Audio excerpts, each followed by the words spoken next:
Hello guys, welcome to my channel. Hello Priya. இன்னைக்கு நம்ம என்ன பார்க்க போறோம்னு பார்த்தீங்கன்னா, பூண்டு குழம்பு எப்படி வைக்கிறது அப்படின்றத பார்க்க போறோம். இது என்னோட ஸ்டைலு. ட்ரை பண்ணி பாருங்க, ரொம்ப நல்லா இருக்கும். அதுக்கு இப்போ நான் ஒரு பாத்திரம் வச்சிருக்கேன். அதில் வந்து ஒரு குழிக்கரண்டி எண்ணெய் விட்டுக்கலாம். எண்ணெய் சூடானதும் கடுகு கருவேப்பிலை போட்டு தாளிச்சுக்கலாம்.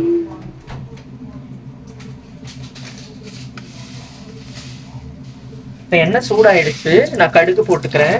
இப்போ நான் கருவேப்பிலை ஆட் பண்ணிக்கிறேன். இப்போ நான் ஒரு சின்ன பெரிய வெங்காயத்தை பொடியாக கட் பண்ணி வச்சுருக்கேன், அதையும் ஆட் பண்ணிக்கிறேன். நம்ம வெங்காயத்தை ஆட் பண்ணதுமே பூண்டை ஆட் பண்ணிக்கலாம். வெங்காயத்தை போட்டாச்சு. இப்போ நான் ஒரு கை அளவுக்கு பூண்டை ஆட் பண்ணிக்கிறேன். இப்போ இதை நல்லா வதக்கிக்கணும்.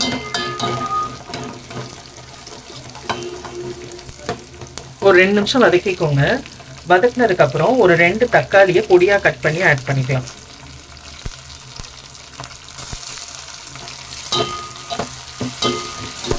இதையும் நல்லா வதக்கிக்கும்.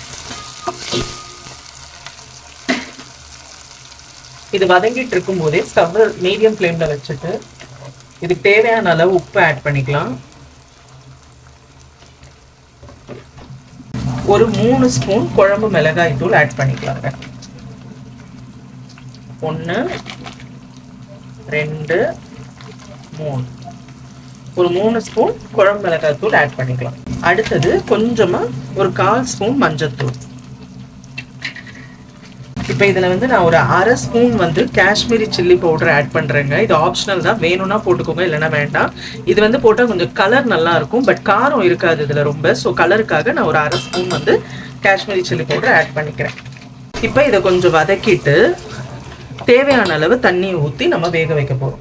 இந்த ஒரு கிண்ணத்துக்கு ஃபுல்லாக தண்ணி எடுத்துருக்கேன், அதை ஆட் பண்ணிக்கலாம்.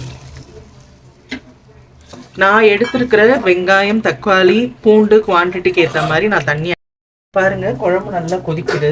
நான் வந்து ஒரு லெமன் சைஸ்க்கு புளி எடுத்து ஊற வச்சிருக்கேன். இதை கரைச்சி நம்ம அதில் ஊற்றிக்கலாம்.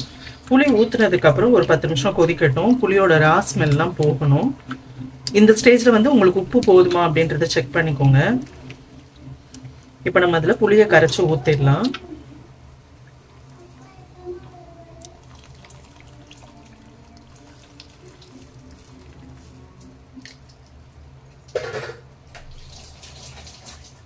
புளியை ஊற்றுனதுக்கு அப்புறம் லேசாக கிளறி விட்டுட்டு நல்லா கொதிக்க விடுங்க. நல்லா கொதிச்சு குழம்பு வந்து கொஞ்சம் திக்காகும். அந்த ஸ்டேஜில் நம்ம இதில் வெல்லம் ஆட் பண்ணுவோம். வெல்லம் ஆட் பண்ணிட்டு இறக்கிடலாங்க.